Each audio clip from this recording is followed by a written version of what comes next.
Hey, what's up everybody, and welcome back to another video on Screencasters, and today we're going to be doing a deck profile update of my Madolches on the channel. Now, this is a pretty fun deck. It's mainly for fun, but it can pump out some pretty crazy boards turn 1, and it can definitely OTK turn 2. I try to make it as consistent as I could, but it is still a very fun deck, and I recommend it to anybody who wants to play a new deck than what they're used to, because I don't really see too many Madolche players, so let's try and get this deck a little bit, more popularity, more people playing it, more people teching it out, trying new things with it. So, yep, this is my current build. I'll be explaining my choices as I go through the deck profile. So yeah, be sure to leave a like to show your support, and without further ado, let's get started with the deck profile. So, as with every Madolche deck list, you start off with 3 Angeli. There's no reason not to play 3 Angeli. She starts out every play. She gets into Hoot Cake, or, mainly Hoot Cake or Messengelato, depending on what you have on field. But she's really good, and the monster she summons can't be destroyed by battle, which I think is really important, because if anything, she can just summon another wall. But yeah, really good card, mandatory 3 in my opinion. Next up, we got the 3 Madeline, self-explanatory. Madeline is pretty much, arguably one of the best normal summons of the deck. She can search out any Madolche monster on normal summon, which includes herself, which is actually pretty rare. Really good. Opening Brilliant Fusion or Lone Fire with Madeline can lead to such an, insane boards with Skuldeat, with Baguska, with all kinds of cool stuff. But she's really good, mandatory at 3, and she searches pretty much your entire deck, so kind of self-explanatory there. Last of the 3 Madolches, I played 3 Hoot Cake. Hoot Cake is really, really good. One of my favorite Madolches. He's really great. Basically, you banish a monster from your graveyard, special summon a Madolche from your deck. Basically, he's a beast monster, which really helps because you can banish a Madolche, summon Messengelato, and Messengelato will get his search effect, which is really good because you have to have a beast to get his effect. So you can search out Chateau, get some pluses, fun stuff there. He's also level 3, which helps go into your Levier or Break Sword to, bait out some back row. Then we're playing 2 Cat and the 1 Messengelato as the last of our Madolches. I was playing Pudding Cess, but I did take her out because 1 space, I try to get this to 40 cards, as well as this deck has a lot of Garnets in it. A lot of cards you don't really want to draw, you want to search and special summon and stuff like that. So having another one that's really only there to go into Durandal, go to rank 5, or to go into your Alamode with Seraphonite is not really optimal. I did cut her, but if you want to play Pudding Cess, go for it. But these are the Madolches I'm running. Cat, really good. Cat into Messengelato. Messengelato will still get his search. Cat into Hoot Cake, combo, Wombo combo, all that fun stuff.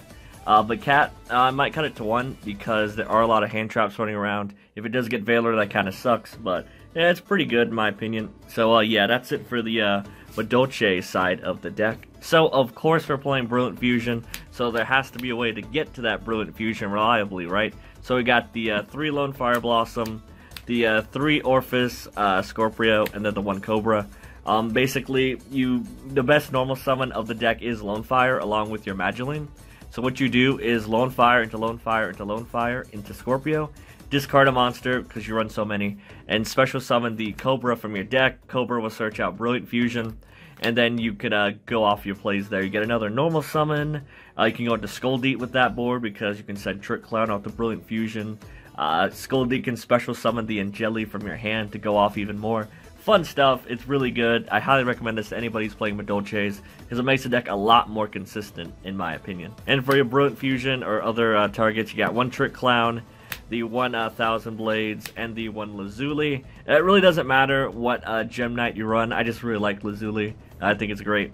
But Thousand Blades is for the Invoker play, because when you have these guys on the field after you special summon or the Cobra and search out this Brilliant Fusion, you can overlay them in for a rank 3, right? So what I tend to do is go into Invoker into Thousand Blades, send them all to the graveyard to make misses before you do Brilliant Fusion, and then do Brilliant Fusion. That's what I usually do.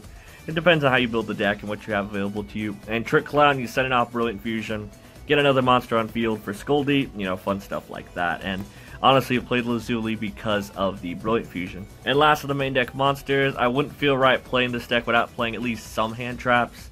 So I opted for just 2 Ghost Ogre. Ghost Ogre is good against everything out right now.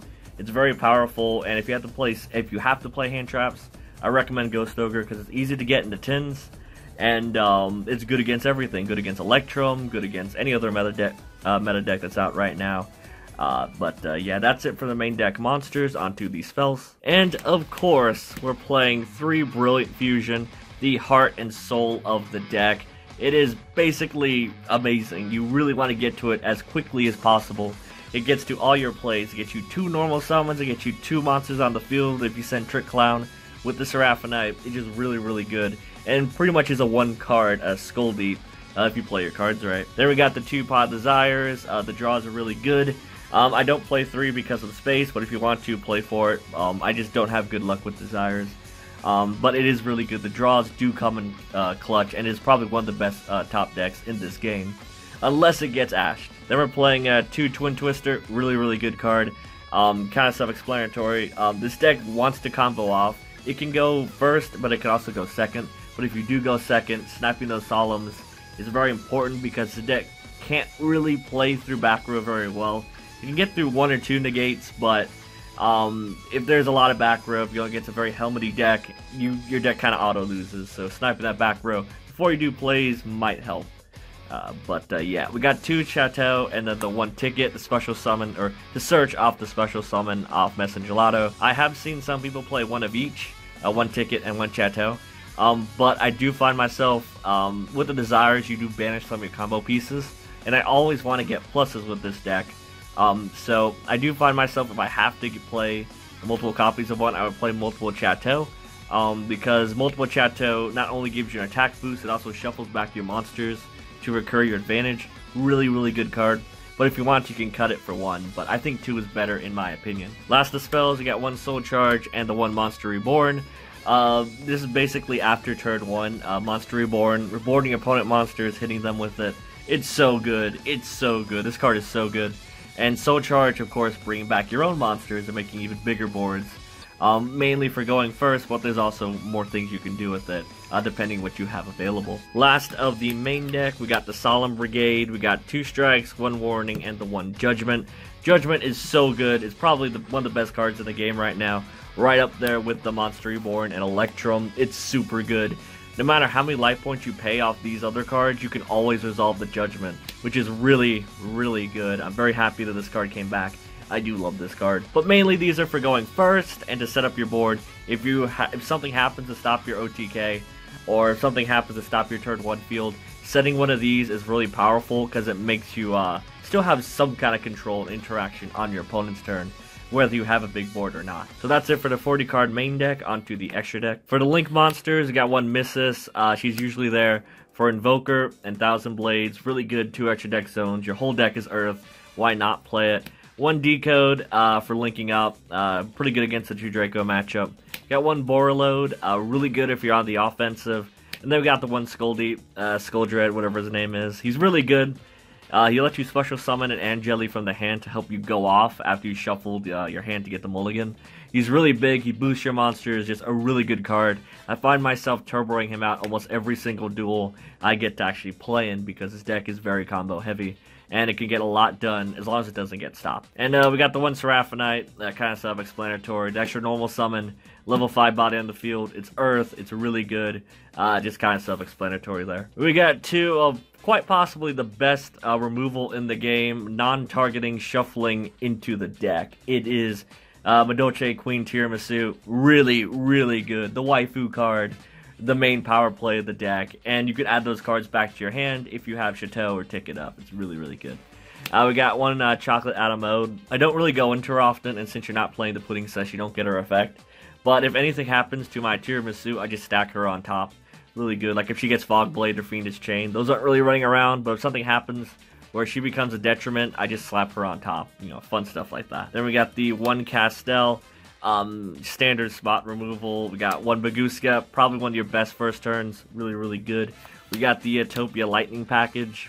Because you do have room in the extra deck, it doesn't really matter what you put in here, but having a monster get to 5k and out pretty much every problem in the game is pretty useful in my opinion, as long as you bait the proper stuff. We got 1 Levier because you can bring back your Angeli or whatever you banished off Hoot Cake back on the field and recycle it, fun stuff, and then link it away. We got the one break sword if you need to bait back row with the Predator plants, and then we got the one invoker. Last card to your deck, helps combo off, helps get to misses, special summon 1000 blades, then activate your brilliant fusion, go into Baguska, yeah, fun stuff like that. But yeah, that is it for the Madolche deck profile, guys. So yeah, I hope you guys enjoyed this deck profile of Madolche's. It's a really, really fun deck, and I hope you guys enjoyed the video. If you guys got any comments or suggestions on how to make this deck better, I'd love to hear it in the comment section down below. And as with all my real-life deck profiles, you can check the description box to see a long list of possible deck cards you can try out for the deck I'm profiling at the time. So yeah, hope you guys enjoyed the video. Don't forget to like the video to show your support, comment on the video, and subscribe to the channel to see more epic and amazing videos similar to this one.